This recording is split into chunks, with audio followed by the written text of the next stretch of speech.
Economic advisors, Srimati Chandni Raina, Sri Anthony Syriac, and Dr. Anuradha Guru. I welcome you all. The format of the press briefing will be, first the Chief Economic Advisor will give a presentation on the key narratives from the Economic Survey 23-24, followed by a question and answer session. Over to you, sir.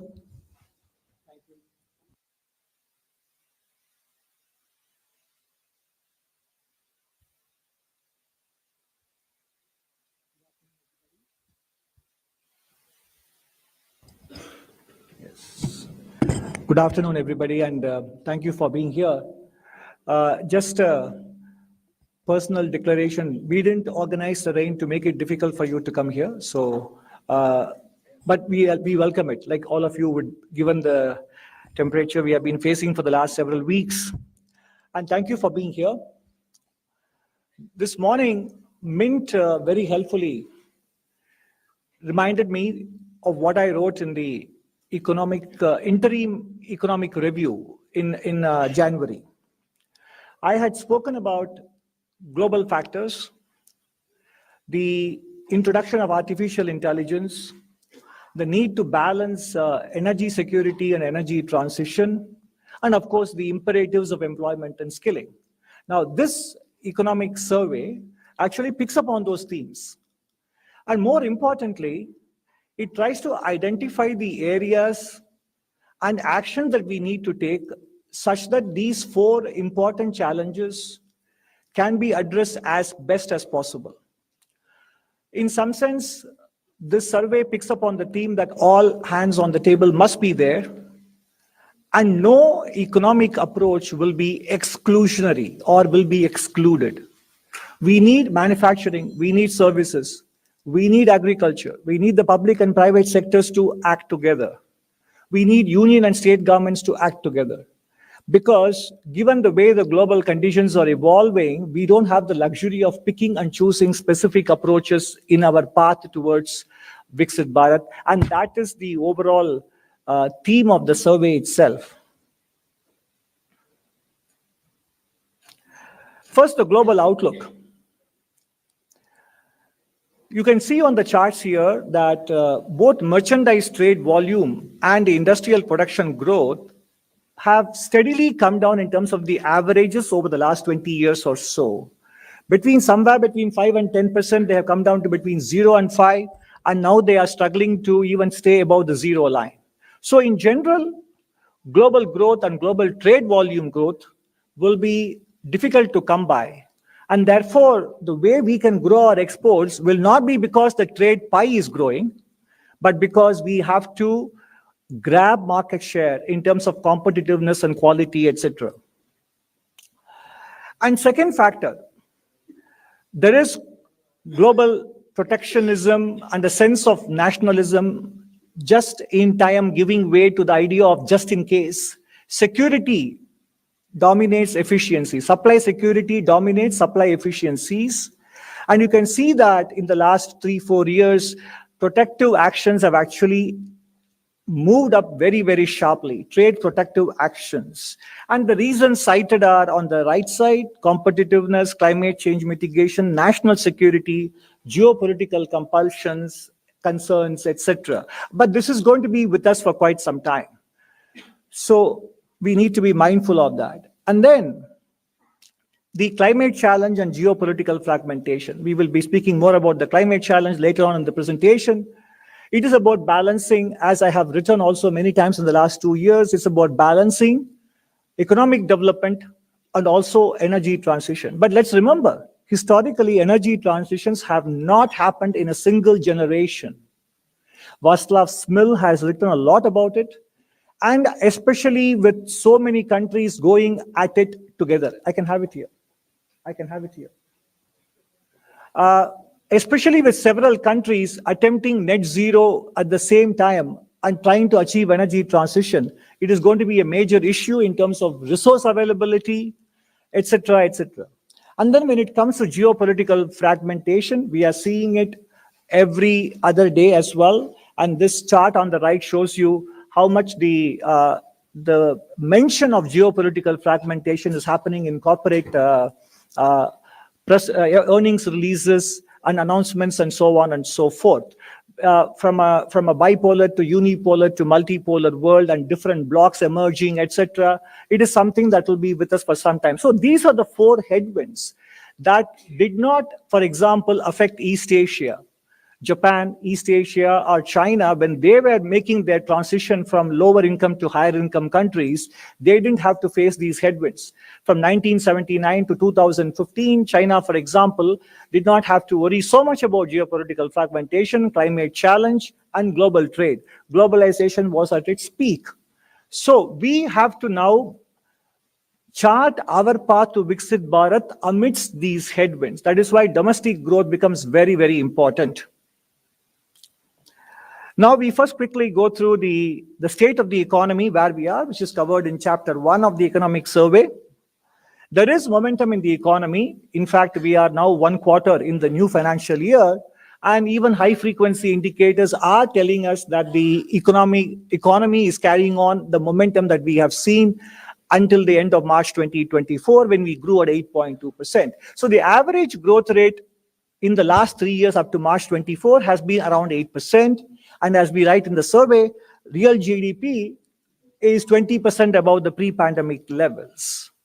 And the growth has been contributed to by a steady maintenance of the share of private consumption. Capital formation is beginning to recover as we would expect post-COVID and post-balance sheet repair. And exports are doing quite well under the circumstances as well. Of course, some of you might say this adds up to more than 100, but that is to remind you of the fact that it is not subtracting imports here. So otherwise, this is not net, it is not net exports, it's only exports, so it's a gross number.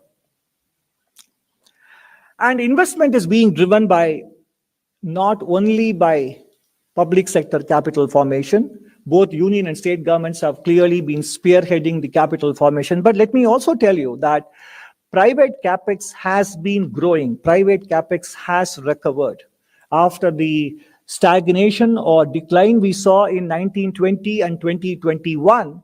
They did pick up in 21-22 and 22-23. Of course, some of you might go into the granular details available and say that private capex formation picked up strongly in the dwellings aspect and not in the machinery and equipment and intellectual property products. But even that, post-COVID. So because if you look at the national income data, you can see the breakdown of private capital formation into these three components: dwellings, machinery and equipment, IP products, etc., intellectual property products. The recovery is beginning to come through in the latter two areas also, which is what exactly will be driving higher quality jobs.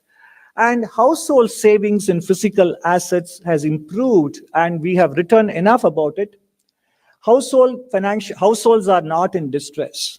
Households actually are investing in financial assets, which have done very well.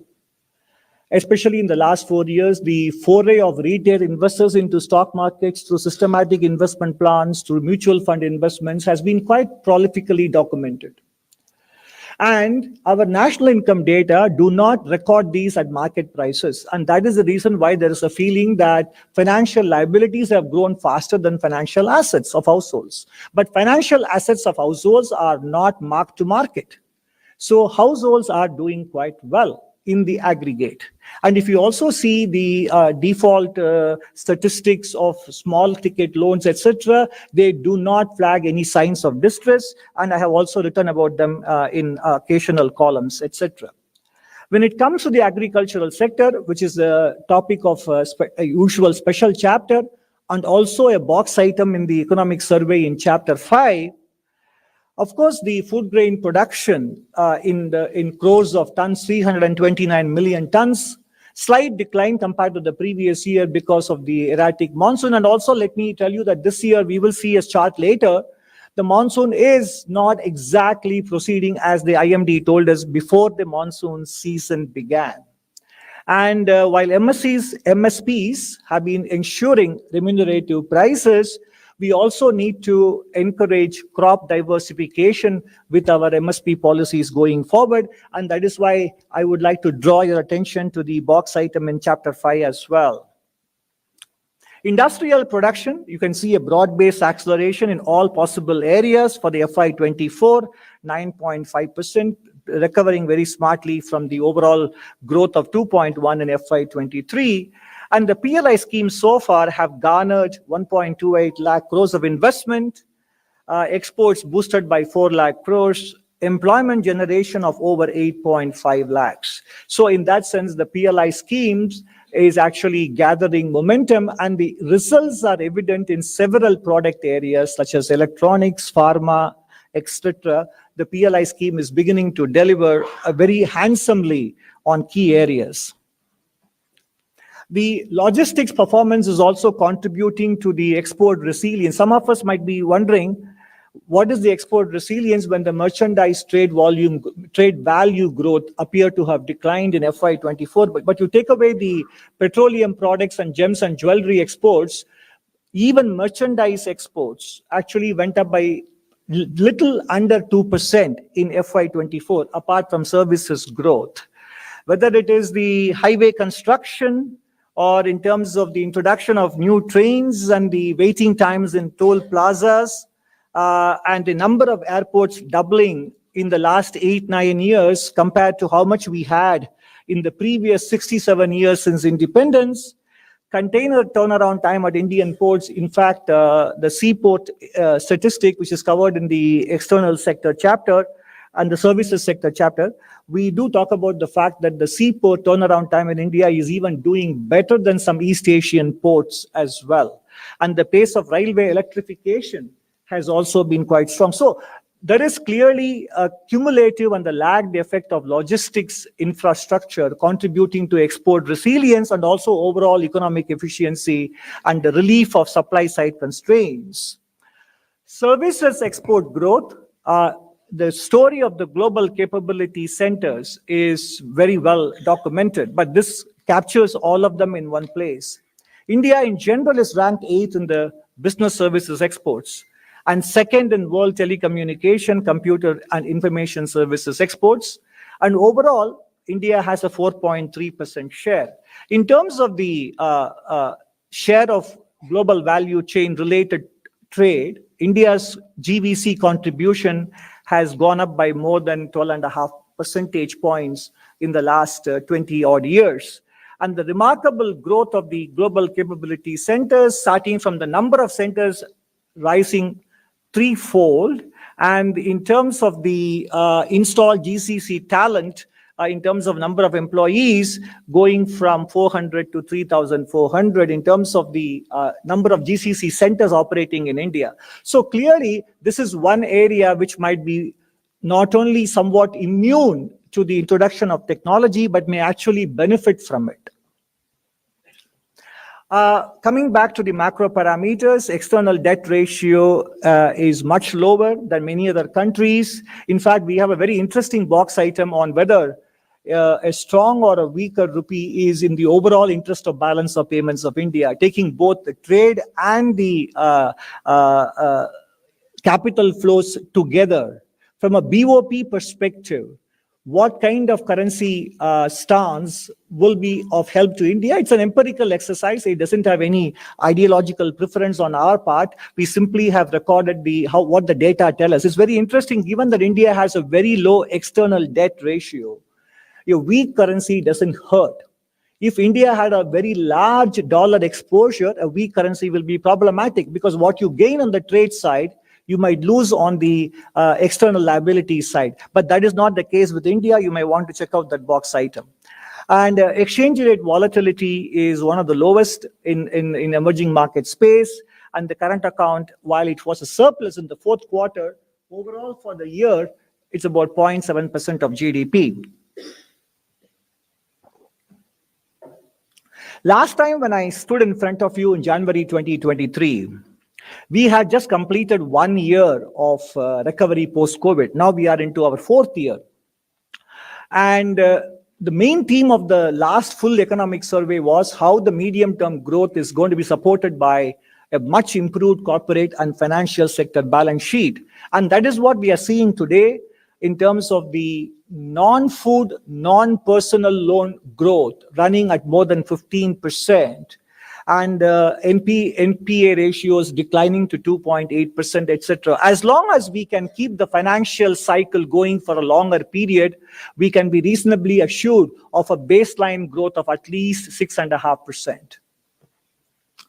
Inflationary pressures under control. In the previous 3 years, the deviation of inflation from the target of 4% is the lowest in India, and the headline inflation rate is coming well within the band and should come to below 5% in the current financial year.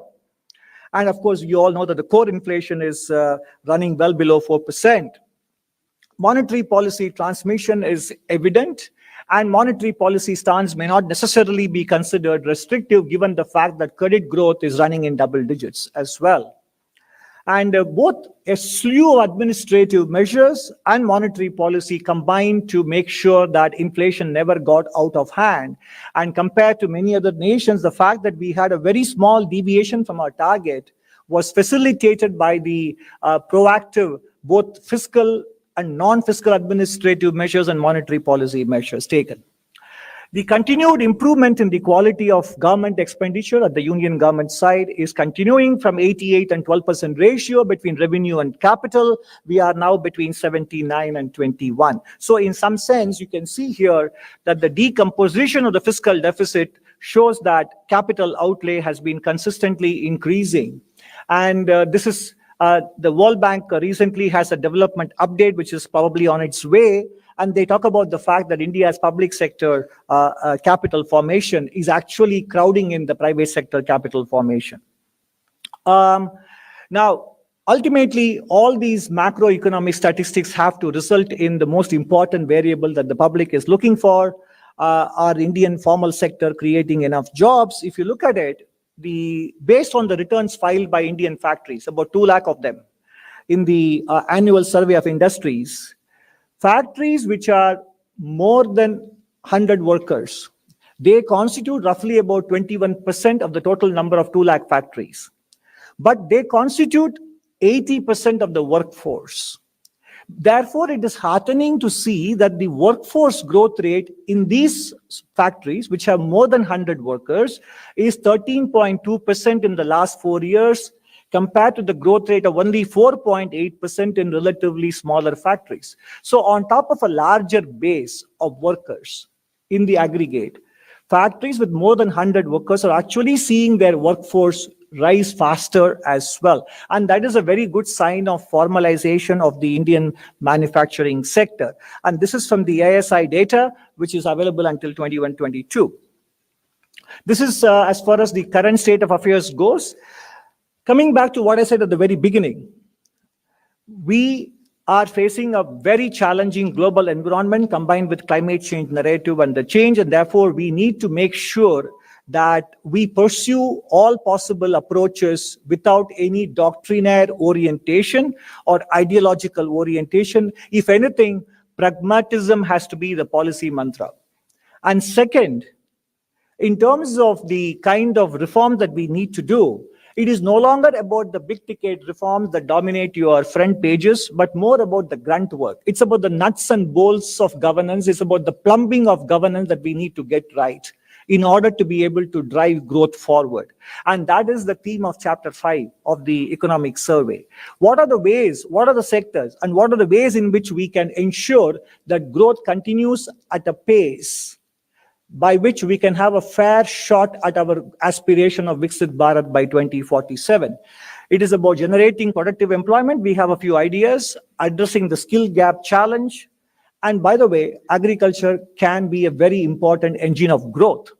And easing regulatory requirements and financial bottlenecks for MSMEs, managing the green transition in such a way that we don't jeopardize energy security in the name of energy transition, and becoming a manufacturing powerhouse also requires us to get the China balance right. And deepening the corporate bond market means that India has to ride both the capital market and the banking sector, both the horses we need to be able to provide the kind of financing required to sustain an investment rate of 35% in the economy. And of course, inequality is something that we need to always keep in mind to ensure social stability. And when we talk of productivity and skilling, we all know that economic growth is a function of labor force growth and productivity growth. And productivity growth comes from not only a skilled population, but also a healthy population. And there, the private sector and the public themselves have a very important role to play more than the government. And that is why, if you have seen the economic survey already, you see that we talk about the compact between governments, private sector, and the public, and the compact between the government, the private sector, and the social sector. That is why we said in the article today in Mint, I wrote that we basically need all hands on the table and all approaches on the table. First, we start with agriculture as an engine of growth. Standard economic theory would tell you that as economies progress from lower middle income to middle and upper income, we vacate the primary sector and we graduate towards high-end manufacturing and then services. But given what I showed you earlier about the way the global trades and the global growth is evolving and the kind of protectionism that is becoming rife, agriculture actually still carries a huge potential for driving growth if only we can make sure that the incentives are aligned and allied services in agriculture are also encouraged and land consolidation also happens in a big way. Because more than 85% of the land is only about 2 hectares or less. And this has been coming down. The average land holding size has been coming down since the 1970s. And this is an action area for state governments because mechanization and technology adoption are not economical under less than 4 hectares. I believe Economic Survey 2007 wrote about it, and that still remains true. And that is also necessary for boosting the average yield in many crops in India, which are at least about 20 to 40% below global levels, whether you talk about tomatoes or onion or cotton or other vegetables, etc. We can do better. And in fact, we are not even comparing the global best in class. Even the average yield, there is a gulf. And if we can bridge this gulf, we not only ensure domestic food security, but also can become a very important global exporter in the food area, which also gives us strategic advantages. And how rising yield, we have given examples of few crops where the rising yield can actually take us how much we can boost production if only we can improve the yield and bring it to the global average that is shown on the right side. Now, this chart, you may have to remember when we come to the end of the presentation as well. This is the monsoon data until about 20th of July from June 1st. This is a 45-degree line, and if you are below the line, basically the rainfall is on the deficient side. Some of the key areas which are very important for grain production are actually receiving deficient rainfall. If you look at the IMD website, you see Southern Peninsula is very large surplus of about 26%. And northern plains about -12, and also eastern and northeast about -14. So you see that the spatial distribution, and we have been writing about it in the monthly economic review, that we need temporally and spatially well-distributed rainfall season. If that is not the case, then there will be question marks on the agricultural yield, etc. And that is why you will see this reflected in our growth outlook down the road. So far we say the monsoon season, barring a very few weeks in between, hasn't really lived up to the billing that we were looking for. And talking of agricultural diversification, you can see that livestock, forestry and logging, and fishing and aquaculture have recorded a much higher growth than the traditional crops. So ultimately, like farmers, like everybody else, respond to price signals and other incentives. So if we can make sure that through a combination of policies, that we can actually incentivize them taking up other areas of allied agricultural activities, moving away from grains, we will make our farming both remunerative, climate friendly, and also water friendly. So this is the framework. This is covered in detail in box 5, in a box in chapter 5. I would urge you to go through that for more detailed elaboration of each and every one of these 5 aspects, which would help make sure that Indian farming sector becomes an engine of growth. Moving on to manufacturing and SME, that is another sector where we need to focus. how do we create an SME space, Mittelstand in German as they call it? Most important thing we can do from the government perspective is deregulation.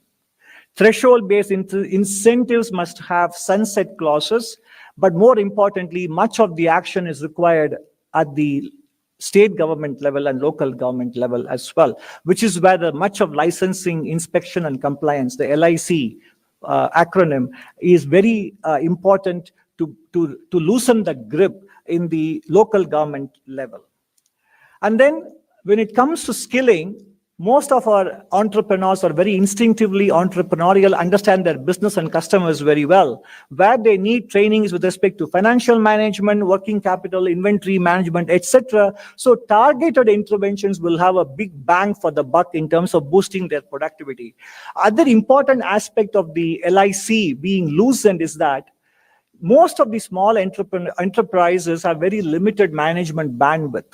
So if we can kind of reduce the compliance burden on them, we also release the bandwidth for them to focus on growing their business and also focusing on their human resource endowment as well. And that is what will make India's lopsided distribution of enterprises. Too many micro, some large, but a huge gap in the middle that needs to be plugged for us to raise the manufacturing share of GDP and the manufacturing employment share as well. Financial access usually is considered a very big roadblock for MSME growth. We have done quite well in that regard, both during COVID and afterwards, by providing the guarantees. The number of CGT MSE guarantees invoked and the amount used up are quite good. Without this intervention, the micro and small enterprise sector would have faced even more difficulty. So this has really worked in preserving the health of the MSME space. And then the startup ecosystem, from over 13,000 DPI recognized startups are there, and the number of patents filed per year, it is not a typo, it's real, has gone up by 17x between FY15 and FY24, 17 times in the course of 9 years. So startups usually begin with not micro space, but small and medium space. So we are definitely paying attention to the financing and the ecosystem aspects of nurturing SMEs. And we are also beginning to realize the potential of the digital public infrastructure in making sure that our micro, small, and medium enterprises have global access through the digital network. They don't need a physical presence. The open network digital commerce, I remember writing about it with Mr. Nilekani about 2 years ago.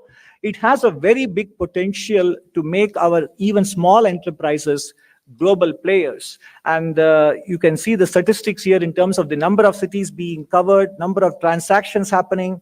Most of them are small sellers, etc. So this is definitely has a huge potential in realizing our MSME aspirations as well. But above all, what we need to focus on is the deregulation aspect. And I can't go into the full details of all the rules and regulations on laws that need to be loosened. We are only giving you a couple of examples. For example, the amount of space Indian laws mandate that per worker is 3.4 square meters, and even Southeast Asian countries, advanced economies, have a much lower requirement. On the left side, you can see the amount of land we need to allocate for setbacks on all 4 sides. The parking space and the floor space index is much lower in India. And these are all state government regulations, not union government. And even if majority of the Indian states move towards the best Indian state, which on the basis of a study happens to be Haryana, if they move to Haryana level, the amount of land we free up for our businesses to utilize for actual manufacturing goes up. So per unit fixed cost of production will come down dramatically, opening up space for them to hire more workers. So that's why I said the clue to sustaining growth lies in the nuts and bolts of economic deregulation. And second example is the floor area ratio and the car parking spaces compared to, for example, what Singapore or Hong Kong and even the most industrialized states of India have only 1 floor space ratio. Haryana is 1.5, Odisha is better, Uttar Pradesh is much lower. And look at the amount of car parking spaces we mandate is much more than what typically Singapore and Hong Kong, which are manufacturing powerhouses, also mandate. They are much more than what they ask for. So in all these senses, it leads to a loss of about 3 lakh crores in terms of for a micro factory. And for a mega factory, it's about 3.2, micro is about 2.7 lakhs, etc. So there is a huge sort of low-hanging fruit here in deregulation from the point of view of boosting economic output. The other aspect is also with respect to rising formalization of the workforce. We are seeing that in the EPO4 membership, and we also saw that in the annual survey of industries factory workers in the larger factories growing much faster. And what is heartening to see is that some of the staffing companies have recorded an average growth rate of 13.2% in the last 10 years, because these workers come with full benefits. ESIC, EPFO, gratuity, work contract, payment of salary through banks, all these things are prevalent in the case of workers hired through the staffing companies as well. And one of the highlights of our chapter on labor and employment, chapter 8, we have done an estimation of what is the amount of jobs we need to create. And you might wonder why we stop at 2036 and not go up to 2047.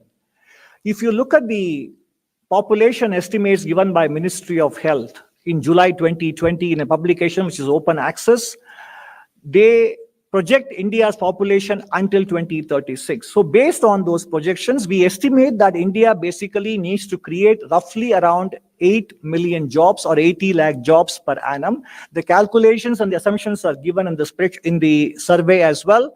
In fact, we are making available the spreadsheet as well for replication.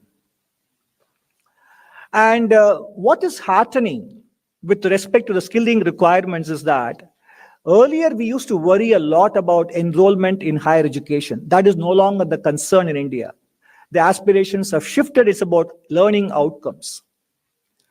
In rural India in 2000, only 2.4% took to higher education. Now that number is 10.8 in 2022. Only 17.9% took to higher secondary education. Now it is 42.9%. So enrollments have picked up tremendously. On the right side, what you see is that tertiary education was 6.7%. Now it is 28.4%. And what you don't see here, but in the survey, you will see the ratio of women to men in tertiary education used to be 77 to 100. Now it is 96 to 100.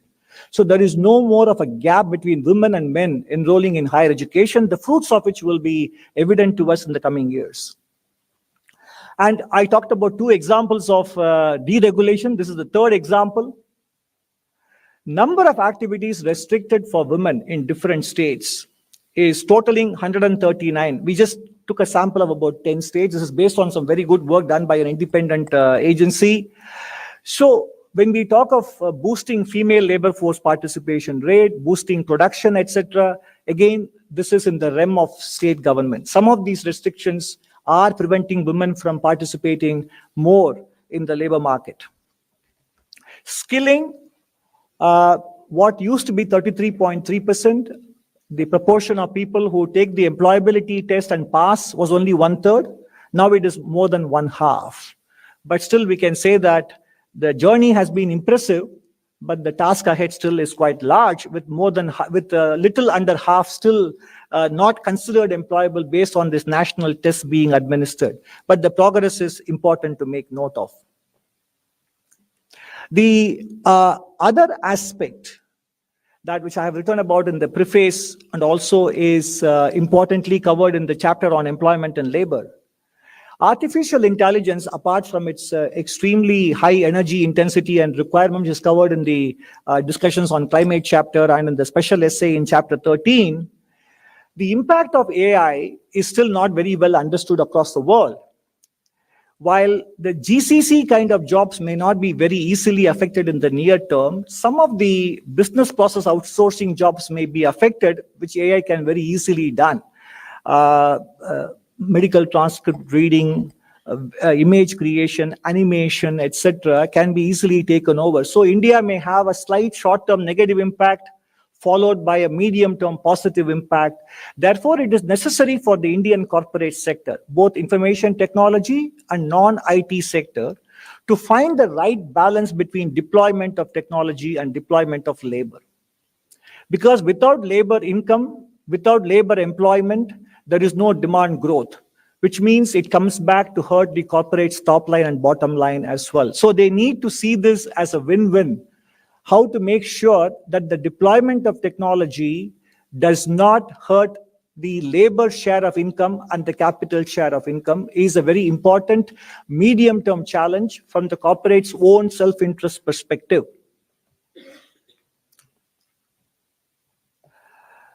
And you can see that corporate profitability has gone up from 5.3 lakh crores in FY20 to 20.6 lakh crores in FY23. That's almost 4 times in a space of 3 years, including financial sector. If I exclude the financial sector, it has gone up from 4.1 lakh crore to 13.9 lakh crores based on a sample of about 30,000 plus companies. On the right side, you see the compensation to employees, which usually is a function of 2 variables. One is the amount of hiring you do and the amount of wage growth you give. And that has not correspondingly grown at the same pace. And by the way, this compensation to employees also includes top management salaries and perks, options, etc. So you can imagine if we have the data on the median worker compensation in terms of hiring, etc. So basically the point is, as they said, the deployment of robots in automobile factories in the US was considered a very important development, but then the robots don't buy the cars that the companies make. Similarly, the artificial intelligence you deploy may not buy the products that you make. So in some sense, as we said again, when it comes to driving growth, it is not just the union government, it is state governments, it is local governments and the private sector finding the right balance between capital and labor. And more importantly, to get the manufacturing right, the China challenge that India has to deal with. In terms of India's trade deficit with China, much of it comes from capital goods products, which means they are important inputs into our production process.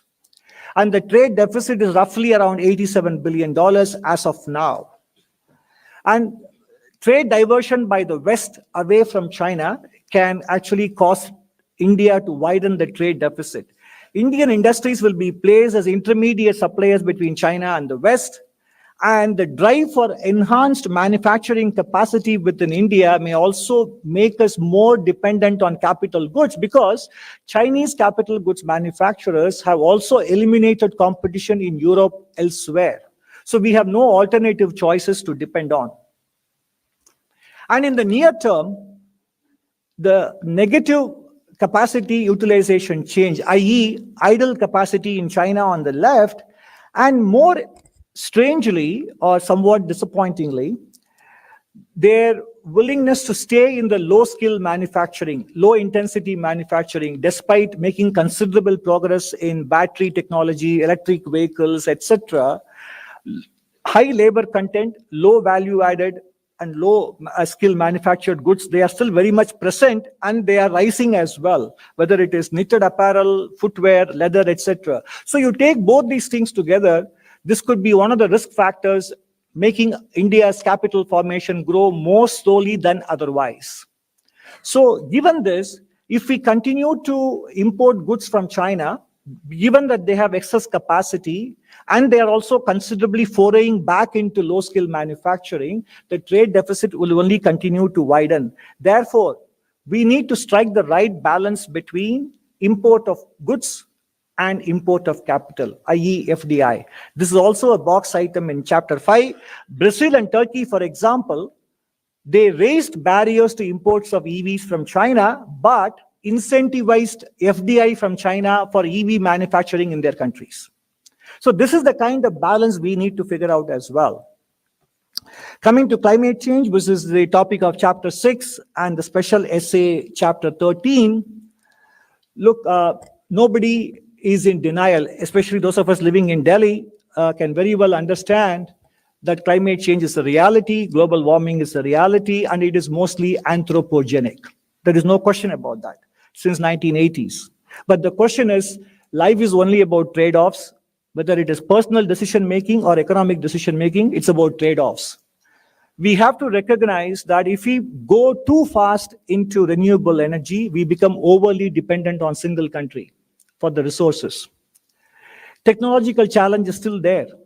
There is not enough storage in the world for renewable energy, and you need backup from fossil fuel energy in the night when there is no sun and when the wind doesn't blow. And India is a relatively scarce in usable land, which is required for multiple purposes. And there are fiscal implications in terms of tax revenue foregone and freed revenue foregone from fossil fuel transportation or fossil fuel sale. And what about labor displacement, which is currently employed in the traditional energy sector? And what happens to stranded assets impairing bank balance sheets?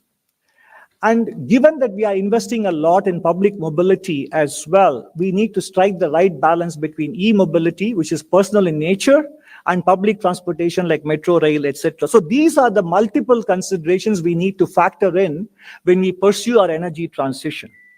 And first point I mentioned about resources constrained.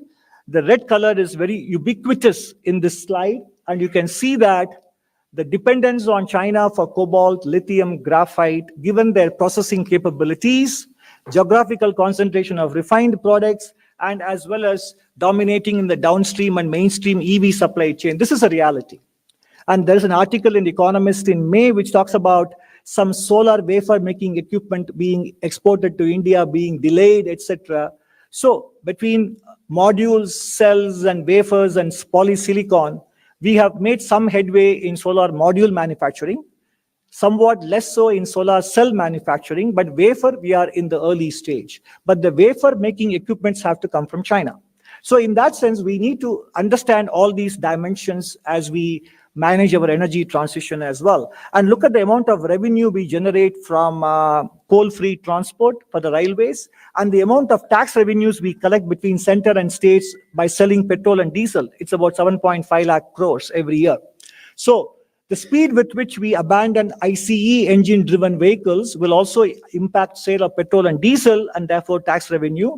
And on top of it, we subsidize renewable energy. Moving on, in terms of land availability, also apart from when we talk of energy transition, we always focus on new supplies, alternative supplies, wind energy, solar energy, nuclear, etc. But the source of energy demand has to be addressed. And surprisingly, in the West, food feed balance is a very important source of energy demand.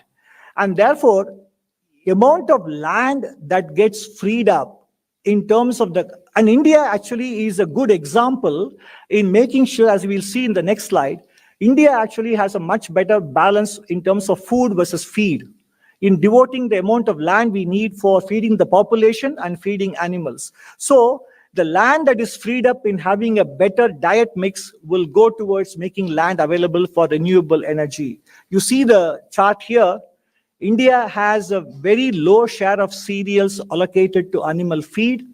Animal feed consists of mostly human inedible food, but in the developed world, most of the land is being utilized for generating food, which goes to feed either industrial uses or meat production. The important thing here is that if the rest of the world were to follow the same principles as the West, we simply don't have enough land to feed our people, to feed our animal, and to provide for renewable energy, and to provide for industrialization and manufacturing growth. So again, it's a question of finding the right balance. So as I said at the very beginning, policy is no longer about whether we do energy transition. Policy is no longer about whether we grow manufacturing. Policy is no longer about whether we do skilling or employ more women in the workforce. All these things need to be done. But how is the key issue. That is why, as I said, the mantra for reforms is all about grunt work. And that requires a tripartite compact between industry, government, and academia. When I say government, it means governments rather than government in singular, union, state, and local.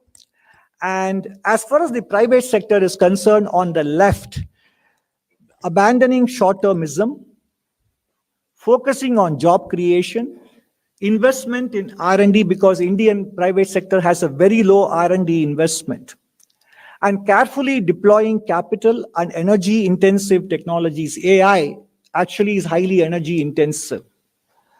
And many of the major IT companies in the world are pushing back their net zero commitments because of their AI data center deployment. And also, the private sector has a responsibility to shape the design of higher education. And also, more importantly, when I spoke about the health of the Indian youth, some of the kind of food products that the Indian private sector markets to our youth have a detrimental impact on long-term productivity of our youth as well. So in that sense, these are the areas in which the private sector has to think about its role in Viksit Bharat. On the right side, we have the role of governments, unshackle the private sector, and the academia. Because if you look at the new education policy, several elements of it are non-controversial and can easily be implemented, especially exposing higher education to market competition. Introduction of key reforms, which I mentioned, where you can find them in the economic survey, and more importantly, displaying an awareness that the global environment is more challenging than what our contemporaries found when they were growing, and encouraging more cooperation, communication, and fostering trust between the government and the private sector.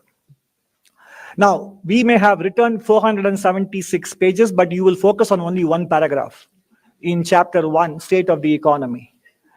That's the reality, which is the chapter 1 and the last para on what is the growth outlook, and why, when everybody is saying 7, 7.2, etc., why is this guy saying 6.5 to 7?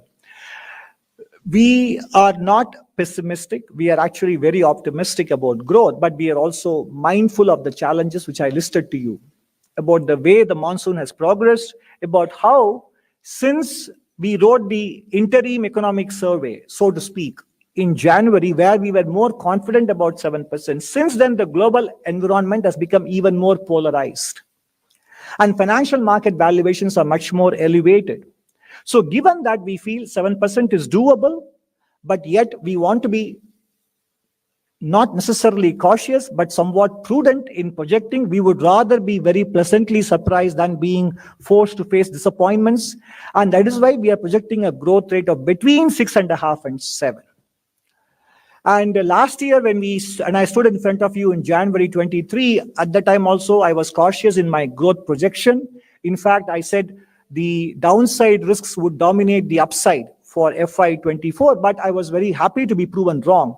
Because one thing you can be very certain of is that almost all GDP forecast, growth forecasts eventually turn out to be wrong. And that is the reality, whether it is the international institutions or individuals or economics division in DEA in Government of India. But we have to give an estimate to give a sense of direction. And we feel that while 7% is eminently doable, there are some risk factors given the way the monsoon has shaped up, and financial market risks are rising in the developed world with the spillover effects on India and also the global geopolitical environment. And these are the risk factors I just now mentioned to you. But one thing we are very clear about, I don't know how many of you have heard of the Stockdale paradox. If you haven't, I encourage you to pick up a copy of Jim Collins' Good to Great and read about the James Stockdale paradox, the American military officer who was captured by the Vietnamese rebels, but who managed to survive his detention in Vietnamese prison and came out alive compared to many of his contemporaries. So that is the Stockdale paradox. And the paradox is that we are upbeat about India's prospects, but we are also aware of the challenges and the external environment and the headwinds that we find ourselves in. If you look at what we have come through with a 35 times increase in nominal GDP in rupee terms, from about 6,000 rupees to 2.12 lakhs in the last 30 plus years. In dollar terms, despite rupee depreciating by about 3% every year, we have come from $348 to $2,500. So we have come through different global environments, different domestic environments, different political arrangements, etc. And still, the long-term trajectory is very clear. So we can get where we want to get, and we will get there far better if we are aware of the kind of challenges we face. And that is the core message of the economic survey as well. And let's also be very clear that India is extremely unique. And this word unique is cliched, very widely used, but it very well fits India. No country of this size in terms of geographical spread, population size, has managed to attempt the kind of transition or transformation within the democratic framework with 28 states, multiple languages, and a hugely ancient civilization, etc. And the country internally has many different countries within it. So we are attempting a transformation to become a developed nation, given this kind of context we have and given the kind of global headwinds that we face. And therefore, we remain very upbeat, but we also are aware that we need to basically do the detailed grunt work that will take us from here to there. Because what brought us from $348 to $2,500 in the last 30 years, when the world was very different, will not be the one that will take us from $2,500 to $10,000. And that awareness is what we try to convey in the economic survey. Thank you very much. Thank you very much, sir. Now it's time for question and answers. I will request you to introduce yourself with organization before asking the question. Number 11, please. Good afternoon, sir. I'm Ruchi Bhatia from Bloomberg News. You did tell us that the economic survey is more conservative on growth. But in the economic survey fine print, you have said that the private sector investment is still very cautious. What are the key reasons for it? That's number one. And secondly, while you've put out an estimate for 8 million jobs that will be needed in the non-farm sector, if private sector investment continues to be weak, how do you expect these jobs to be created in the economy? I did not say the private sector investment is weak. On the contrary, my slide showed that private sector capital formation has picked up in the last 3 years. In fact, I specifically mentioned that investment in machinery and equipment and intellectual property products have recovered more in the last 2 years, or in line with the growth in public sector capital formation. I said that private sector it's a risk factor. It is not a baseline scenario. It is a risk factor that if seeing the excess capacity in China and seeing the way the global environment is evolving, if the private sector were to turn cautious, and by the way, when it turns cautious, it doesn't mean that there is an absolute decline in capital formation, but the growth rate may slow. In fact, one of the slides we showed, the private sector capital formation on the basis of the data available from a small sample of 3,000 plus companies grew by 20% in FY24, 19.8%. Now, in FY25, it grows by 12% or 15%, let's say, for example. You might say that the growth rate has slowed down. We are not saying that the private sector capital formation will not expand. What is the question? The fact that 8 million jobs need to be created in the non-farm sector. I mean, which are the areas that you're looking at where these kind of jobs will be created? Also, if only 50% of the graduates are employable, how big a risk do you think will it be for the new jobs and, of course, the kind of skill sets that the kids will need to have? So we mentioned in our survey, the chapter 8 also, all the steps that government is taking towards generation of employment. However, as CA has also in his presentation mentioned, that the private sector needs to do its bit in the middle to get the employment to the level that would be required for the increasing workforce. Also in the chapter you would like to go through, you will see that we have suggested 2 important areas for further taking up, like the care economy and the agro-processing sector as some examples, which anyways government is taking a lot of steps and which with the help of the private sector can further be strengthened. That's all. Thank you. One more correction to your point. We said 33% was in 2014. Now it is 51.3% in the employability. No, but given the size, the base, 51.3% is a very substantial number in India. That way, the base effect is actually working in India's favor. Thank you. 124. Sir, Timsi Jaipuria from CNBC TV 18. Two key questions here. One on AI. You have said that AI is going to take away a lot of jobs, but the corporate sector or the private sector has to be a little mindful because it is going to impact both their top line and bottom lines if they do not work on the labor force and the employment and the labor force incomes. Apart from that, would you like to elaborate on that? What sort of challenges or threats are you seeing, and what you want the corporate sector to be mindful of in terms of when they work on this? Also, apart from this, you said deregulation of policies. Policies are leading to a lot of burden for the corporate sector and the private sector, and especially SMEs. The burden is increasing, and that is creating a lot of issues. Though that has lightened, is what you said in your preface also, that the burden has lightened over the years, but yes, it is still quite high. So what do you mean about that? Before I answer both your questions, I want to correct two impressions that came out in your question. I didn't say AI will take away a lot of jobs. I simply don't know. I didn't say that. I said it is possible that jobs related to business process outsourcing in the short run may be under threat, whereas AI might actually turn out to be a job booster in and a complement to labor in higher skilled jobs. I said the impact of AI on employment across the world is barely understood.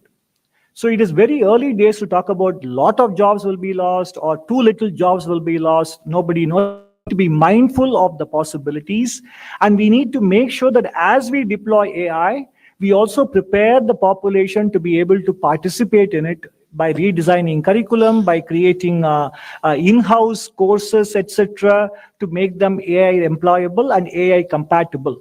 So the reference to lots of jobs was not there in my presentation. And secondly, when I talked about deregulation, I didn't say about the private corporate sector. I spoke about the MSME sector much more. The private corporate sector, by all accounts, based on profitability data, is doing very well. And they have one of the lowest tax rates also among the world.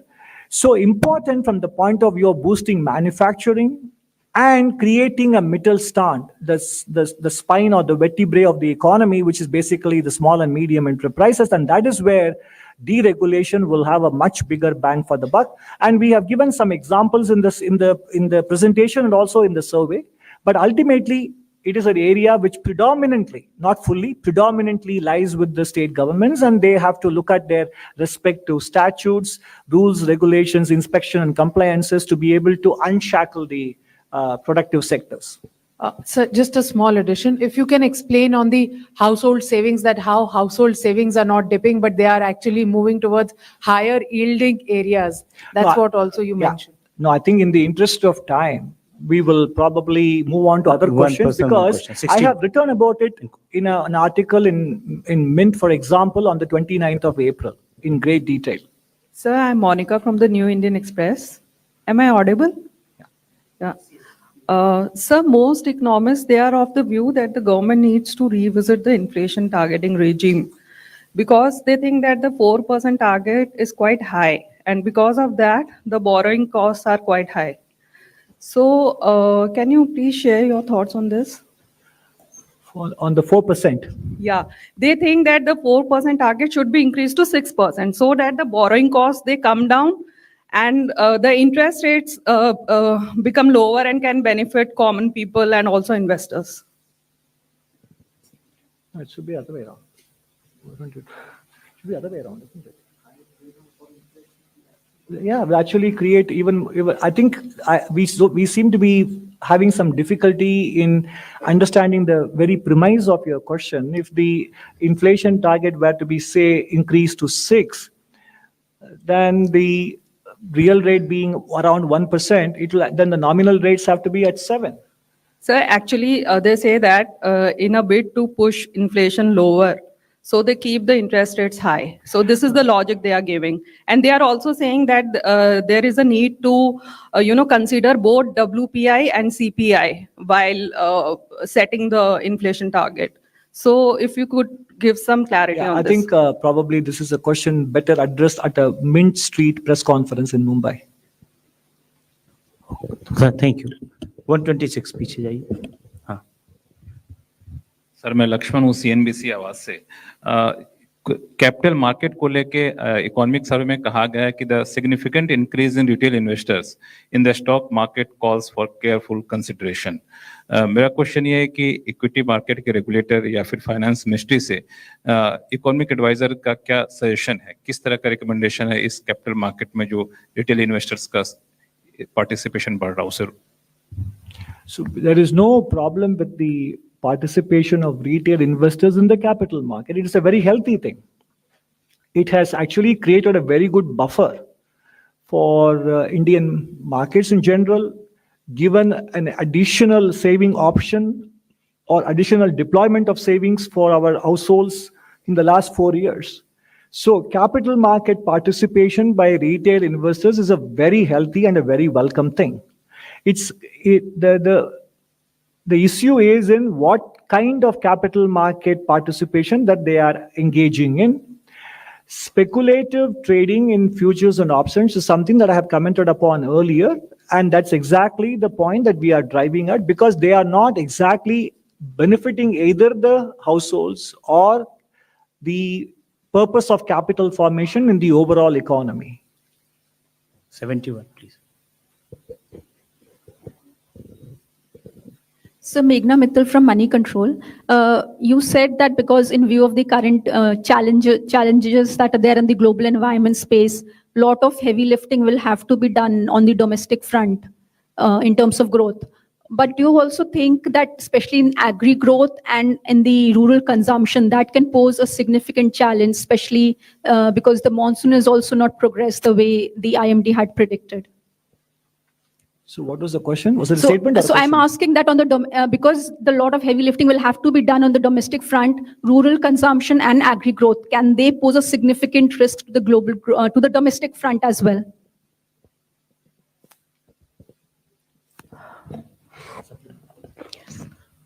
So the chapter on agriculture and food management, which is, I think, chapter 6, talks in detail about the measures that have been taken by the government to basically keep the agriculture sector growing. The public investment has increased over time in agriculture. And and you also see substantial subsidies and policies that are generally pushing the farmers, the agriculturalists, to move towards areas that will generate higher incomes, like the animal husbandry or fisheries and other allied sectors. I think in that sense, the government is cognizant that agriculture sector needs to be and is the mainstay of the economy, with the large proportion of the people employed there.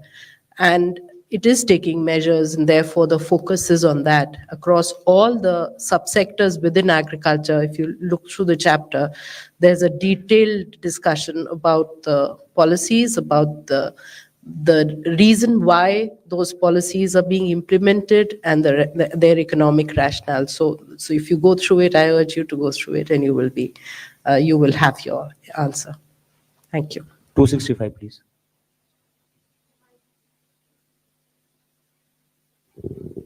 Hi, good afternoon, sir. I'm Kriti from Informist Media. So we saw a common thread running through each of the chapter was expansion of data collection and better statistical system. You mentioned that there's a need to update the IIP. There's a need for state variant of similar indices.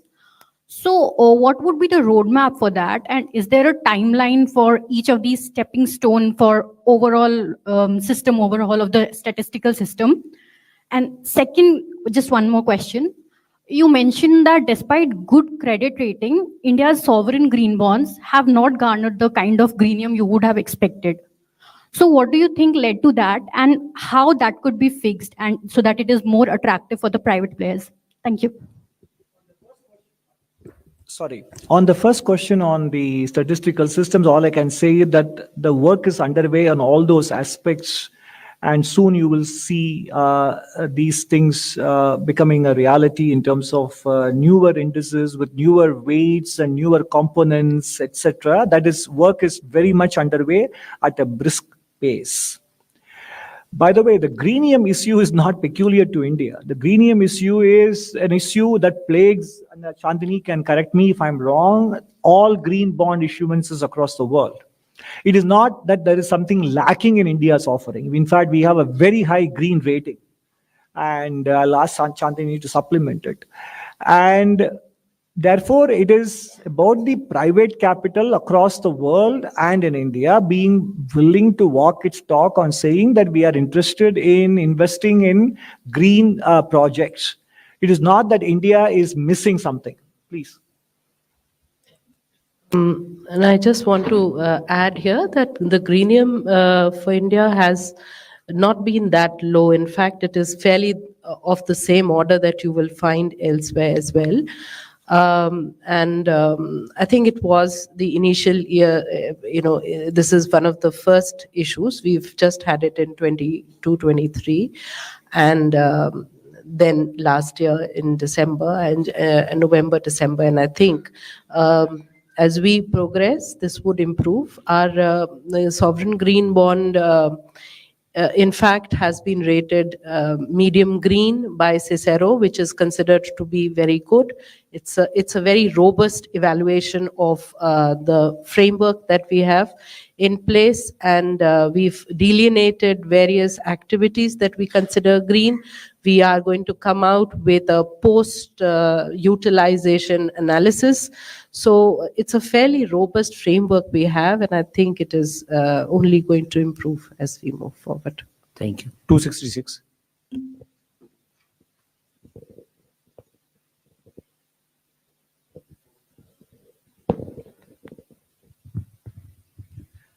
Sir, I am Banikinkar Patnaik from the Economic Times. Sir, this survey seems to have rooted for targeting inflation without food. While you have a point there are counter views also. Some people say that with more than 40% of the CPI outside any targeting framework, can it really be called an inflation targeting framework? Also, there are, views that large and persistent food shocks can spill over to non-food segment also. So, sir, how would you respond to these concerns? I would say that these are very fair questions. But more importantly, as the box item also explains, ultimately, if you look at monetary policy, it is a short-run macro aggregate demand management tool. It is not a tool to manage aggregate supply shock. And food shocks are predominantly supply shocks. So it is a tool that is not designed to address that. And also it is in a way, it's a bit unfair to burden a central bank with controlling the inflation when it contains a component that it is not under its control. So if I am given a target over which I have no control, if I were in the private sector, I would actually be talking to my management and saying that I can't do anything about it. Then it requires somebody else to pitch in, and they may or may not pitch in. And somebody else also has other considerations and stakeholders to consider. So in that sense, what the survey has done is to put this idea on the table. And by the way, several countries, when they were targeting inflation, this debate came up. Should they target headline or core inflation? Ultimately, because food and energy are mostly supply shocks.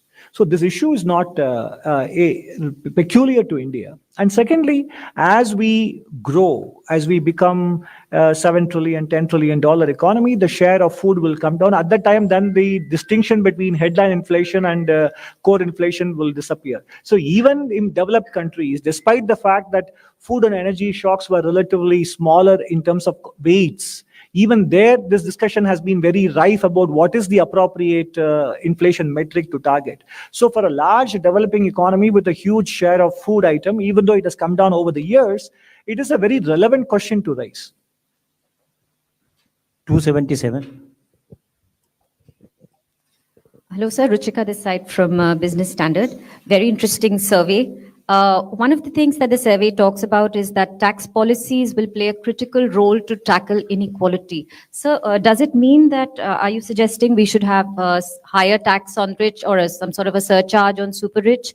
And the second thing, if you can please explain what the survey means when it says that financial sector needs to support the banking sector. You've also talked about how India can ill afford over-financialization. What do you mean by over-financialization?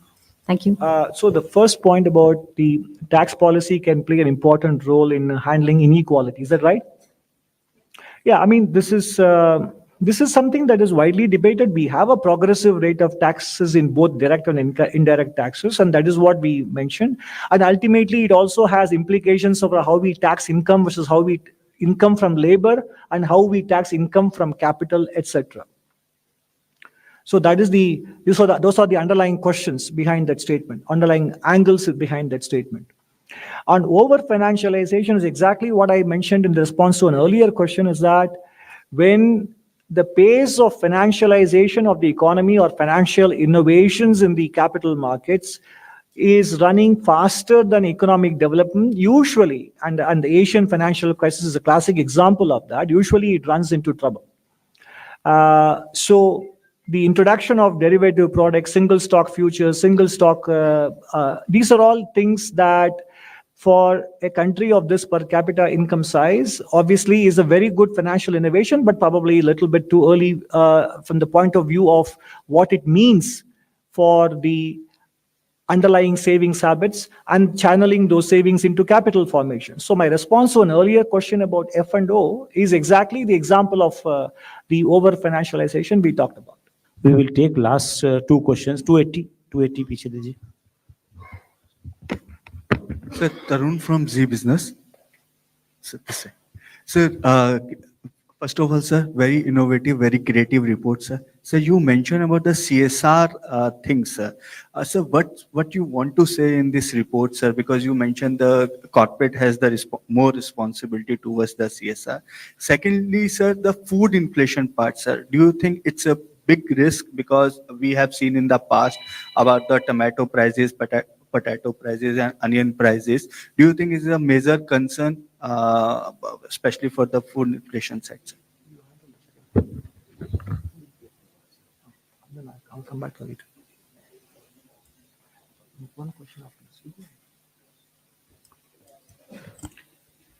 On the food inflation, the last year was an year of administrative interventions. Now, food inflation has some structural component in it. We have a continuing shortage of pulses. And there is some administrative component in it, because MSP, we want to give remunerative prices to the farmers. Hence, MSP is fixed at a reasonably high level. So that becomes a kind of a benchmark for retail prices. And that's compensated with subsidized food grains for the poor. More than 80 crores of people are given subsidized food grains.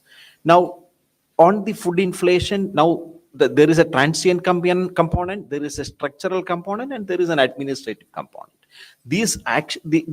All these three components can be addressed in the short run with administrative actions. You might remember when the tomato prices rose highly, and the government started procuring from the surplus regions and distributed it in the deficit regions, and that kind of cooled the tomato prices. Likewise, when onion prices were showing signs of increasing, the buffer stock norm was raised, then the Bharat Dal, Bharat Atta, Bharat Rice. So these administrative interventions have been quite successful to our understanding and analysis. And so hence the flare-ups may happen, but there won't be prolonged food inflation.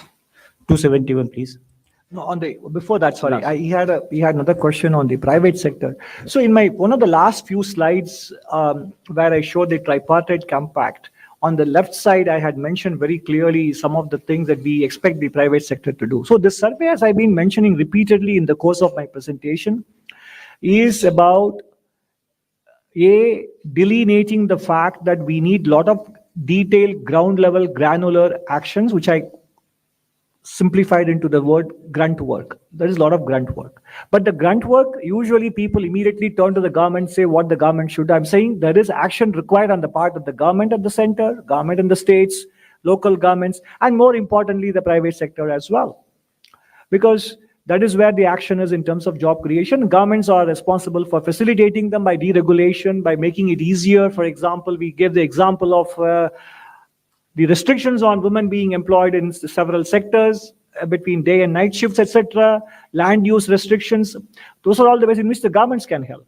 But the private sector on its part, obviously investing in R&D, collaborating with academia on skilling and education, and also making sure that it is aware from its own self-interest angle of the medium-term implications of striking the right balance between deployment of capital and deployment of labor. So those action points required of them were very clearly identified and listed in the presentation and in the survey as well. So, Sir Karishma this side from Business Today. Congratulations to you and your team. I'd like to understand on the China Plus One strategy. This survey mentions that it is going to be more effective to have Chinese companies invest in India, and then India in turn exports these products to the market.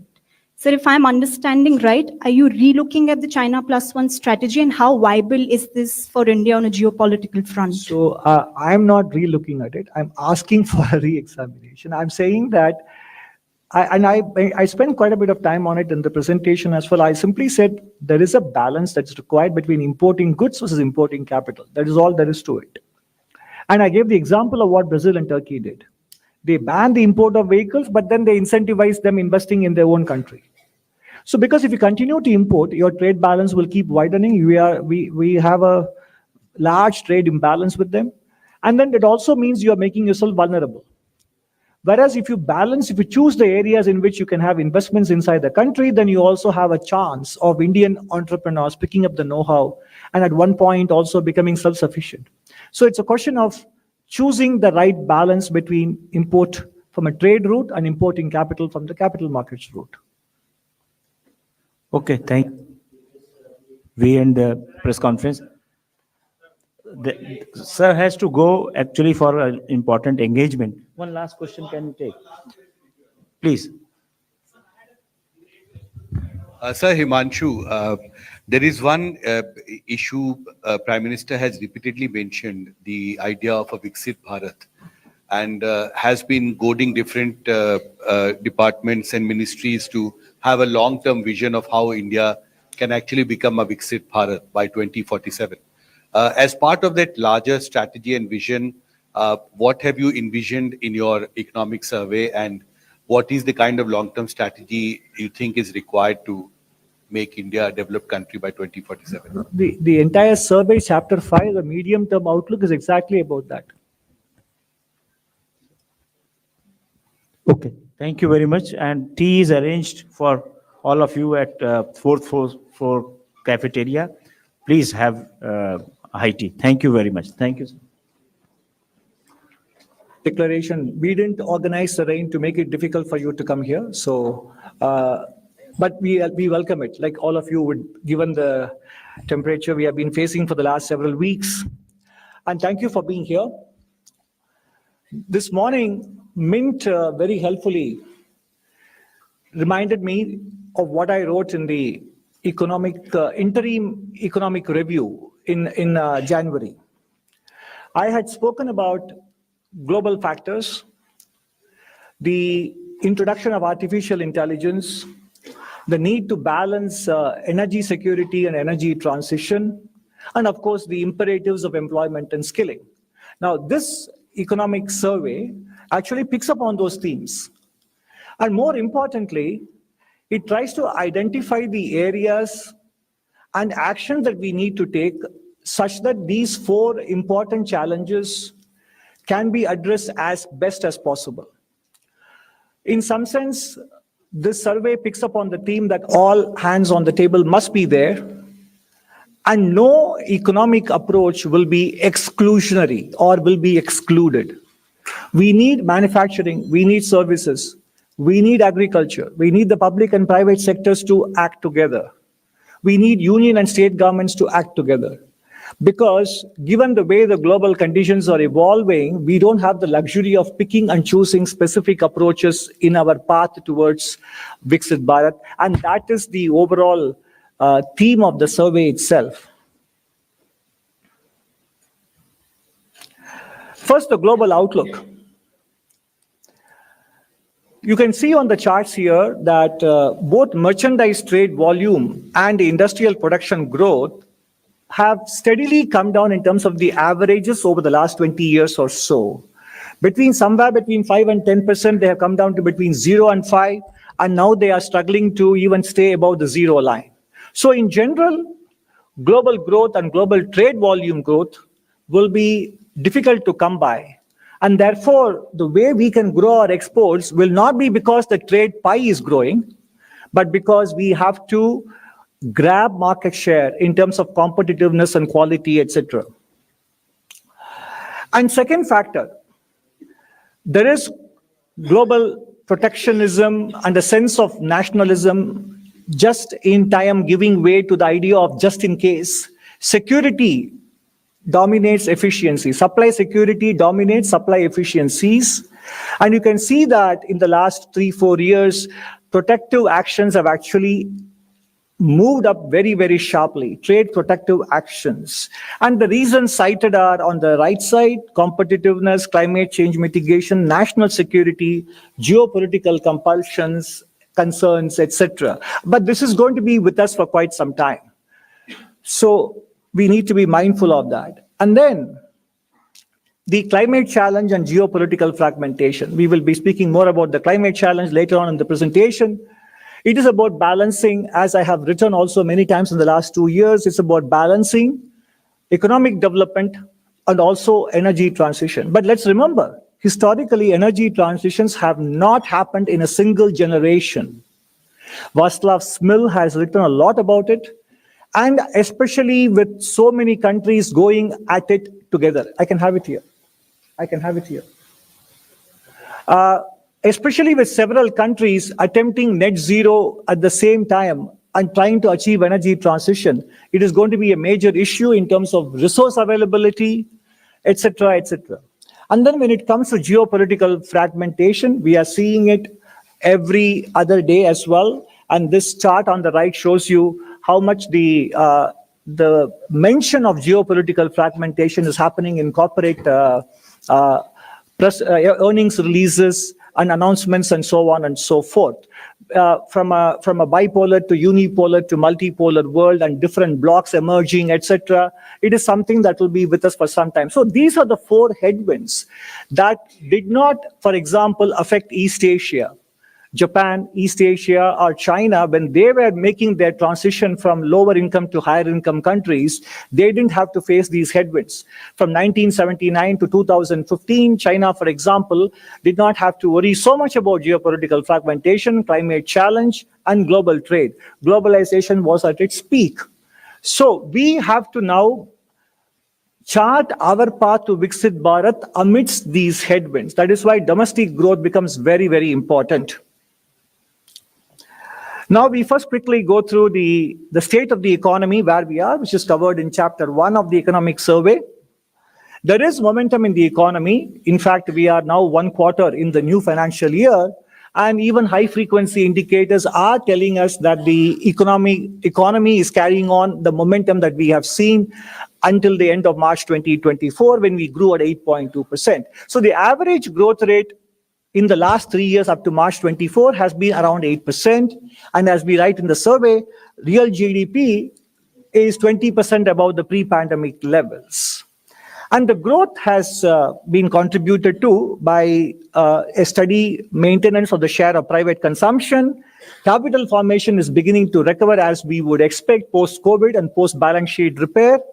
And exports are doing quite well under the circumstances as well. Of course, some of you might say this adds up to more than 100, but that is to remind you of the fact that it is not subtracting imports here. So otherwise, it is not net exports, it's only exports, so it's a gross number. And investment is being driven by not only by public sector capital formation. Both union and state governments have clearly been spearheading the capital formation. But let me also tell you that private capex has been growing. Private capex has recovered after the stagnation or decline we saw in 1920 and 2021.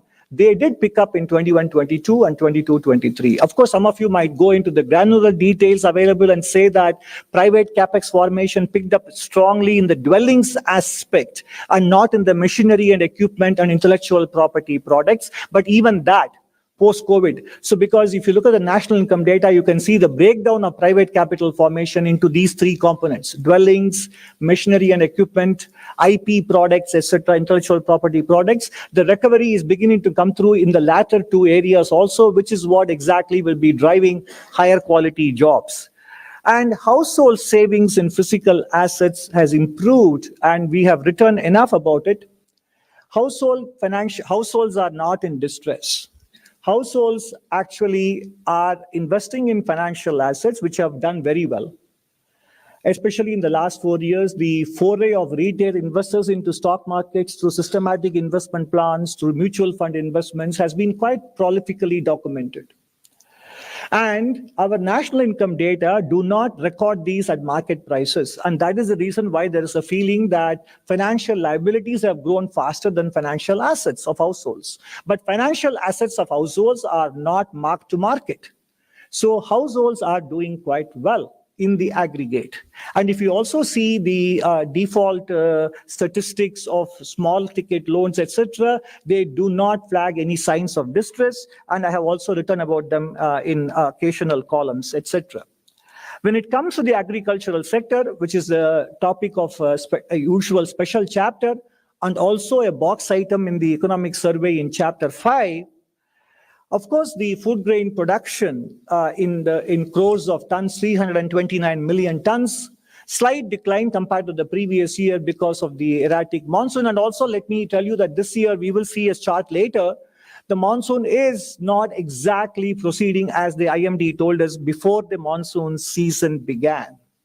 And while MSPs have been ensuring remunerative prices, we also need to encourage crop diversification with our MSP policies going forward. And that is why I would like to draw your attention to the box item in chapter 5 as well.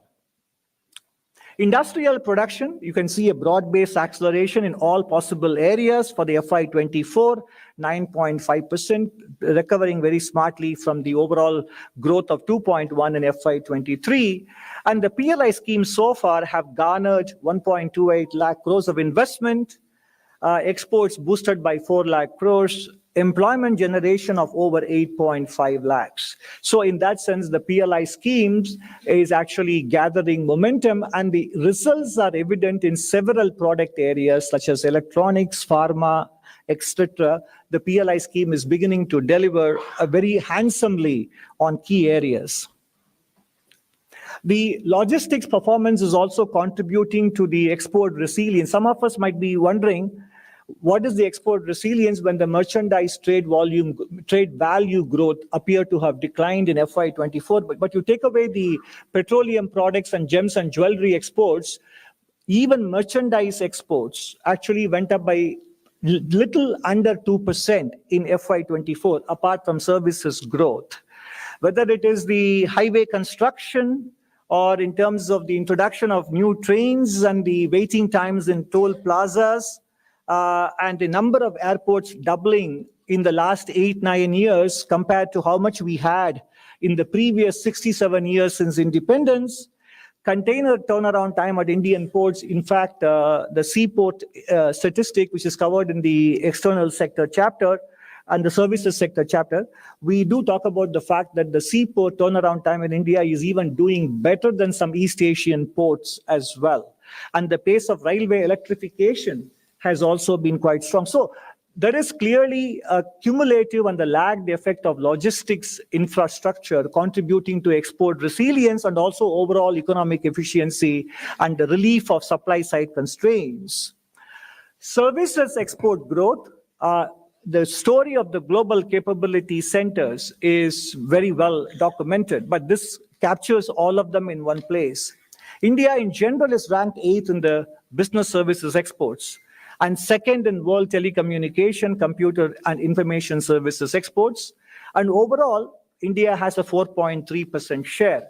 In terms of the share of global value chain related trade, India's GVC contribution has gone up by more than 12.5 percentage points in the last 20 odd years.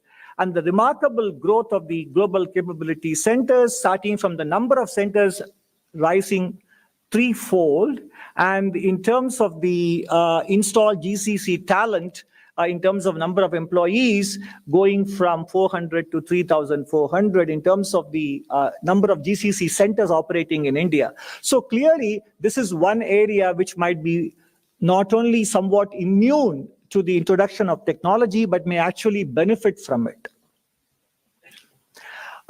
Coming back to the macro parameters, external debt ratio is much lower than many other countries. In fact, we have a very interesting box item on whether a strong or a weaker rupee is in the overall interest of balance of payments of India, taking both the trade and the capital flows together. From a BOP perspective, what kind of currency stance will be of help to India? It's an empirical exercise. It doesn't have any ideological preference on our part. We simply have recorded what the data tell us. It's very interesting, given that India has a very low external debt ratio. A weak currency doesn't hurt. If India had a very large dollar exposure, a weak currency will be problematic, because what you gain on the trade side, you might lose on the external liability side. But that is not the case with India. You may want to check out that box item. And exchange rate volatility is one of the lowest in emerging market space. And the current account, while it was a surplus in the fourth quarter, overall for the year, it's about 0.7% of GDP. Last time when I stood in front of you in January 2023, we had just completed 1 year of recovery post-COVID. Now we are into our 4th year. And the main theme of the last full economic survey was how the medium-term growth is going to be supported by a much improved corporate and financial sector balance sheet.